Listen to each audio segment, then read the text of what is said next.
Welcome back to Mimi's Organic Eat. Today we're making homemade Twix bars with only 7 organic ingredients. Skip the store-bought version this Halloween and make these instead. Let me show you how to make them. So first we're going to preheat the oven to 350 degrees. Then we're going to add in 113 grams of softened butter. Next we're going to add in 71 grams of sifted powdered sugar, and then 1 teaspoon of vanilla extract. Now we're going to mix this on low until combined and you don't see any bits of powdered sugar.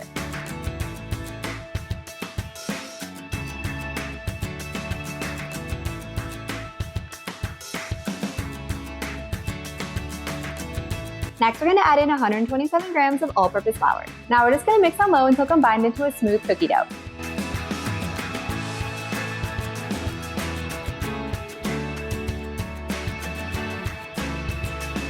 Next, we're going to line an 8 by 8 inch baking pan with parchment paper. Now I recommend using an 8 inch baking pan and not a 9 inch baking pan because this cookie layer is going to be pretty thin as it is, so trying to spread it out an extra inch may be kind of difficult. And now the cookie dough should be really smooth. It should feel like Play-Doh in your hands.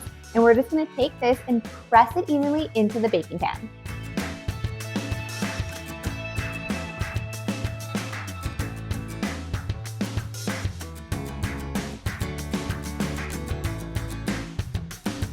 Once we have the cookie dough pressed into the pan and it's as even as possible, we're going to bake this at 350 degrees. So while the cookie layer of our Twix bars are cooling, we're going to make the chewy caramel candy layer. And now this is my true caramel recipe that I use, and it only has 3 ingredients. And so we're going to start off with some organic cane sugar, then we're going to need butter and heavy whipping cream. And you guys want to make sure that you're weighing your ingredients for the caramel. It's super important because the ratios of sugar, butter, and cream is what's going to give us a chewy caramel candy as opposed to a caramel sauce or a hard caramel candy. So I have 170 grams of cane sugar in a small pot. We're going to put this over medium heat. So if you guys have a very powerful range like I do, like if you have a gas range, I recommend cooking more towards low. But if you have electric range, you're going to be perfect on medium. So now we're just going to dry burn the sugar until it begins to crystallize and then it's going to melt. Continue stirring until it's completely melted into a liquid. And you guys want to make sure you're using a high heat spatula for this. This is super important because you can burn your spatula, you can warp it, and you can even melt off a piece of your spatula into your caramel. Trust me, I've done it before. So you just want to continue to lightly stir and make sure that all the sugar is melting completely. As soon as the sugar is completely melted and there's no chunks, we're going to add in 57 grams of salted butter.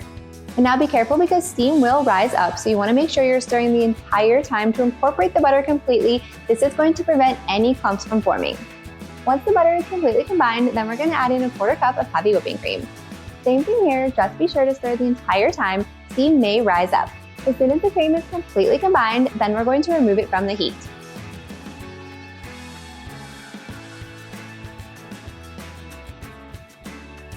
Now we're going to take the hot caramel and pour it over the baked cookie layer. Then we're just going to spread it out evenly.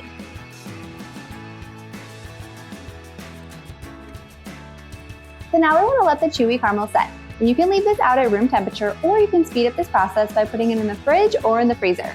I always like to put this in the freezer because that will ensure that I get nice clean cuts when we cut these into the iconic Twix bars. Once the bars are chilled, now it's time to cut these into 16 Twix bars. I like to cut these in half and then cut each side into 8 bars.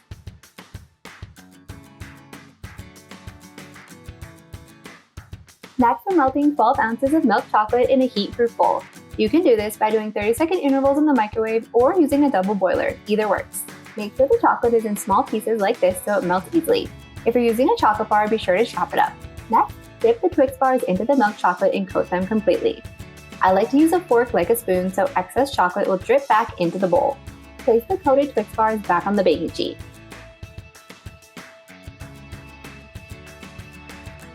Then place the baking sheet in the freezer to quickly set the chocolate.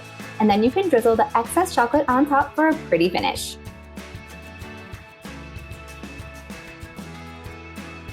And now we have homemade Twix bars with just 7 organic ingredients. If you guys enjoyed this video, be sure to drop a like and leave a comment below. And if you want more easy homemade candy recipes just like this, be sure to hit that subscribe button and join me next time in the kitchen.